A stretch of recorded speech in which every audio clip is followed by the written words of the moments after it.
Hello wapendwa wangu, karibuni tena kwenye kipindi chetu cha afya ya uzazi. Ni mimi tena Jeni, na kama wewe ni mgeni au ni mara yako ya kwanza kuingia kwenye channel hii, usiache kusubscribe, usiache kucomment, usiache kulike na kushare. Ukifanya hivyo, tutakuwa tunashirikiana mimi pamoja na wewe katika harakati za kuboresha afya ya uzazi na kupata uzazi ulio salama. Leo tunakwenda kuangalia dalili za hatari wakati wa ujauzito. Dalili ya kwanza ni kutokwa na damu au majimaji ukeni. Mama unapokuwa mjamzito ukianza kutokwa na damu, basi hiyo ni dalili ya hatari.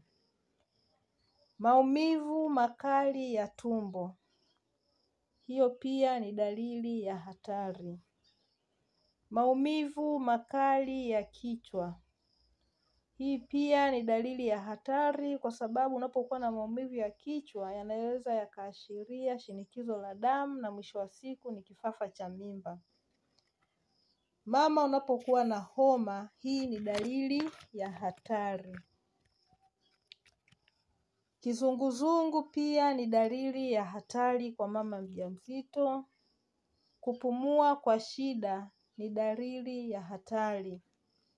Maumivu chini ya kifua au chembe ya moyo pia ni dalili ya hatari kwa mama mjamzito. Kwa hiyo mama mjamzito, unapopata dalili kama hizi, huna budi kuwahi kwenye kituo chochote cha tiba kwa ajili ya uchunguzi zaidi. Asanteni kwa kunisikiliza, na kama wewe ni mara yako ya kwanza, usiache kusubscribe, usiache kulike, kushare na kucomment.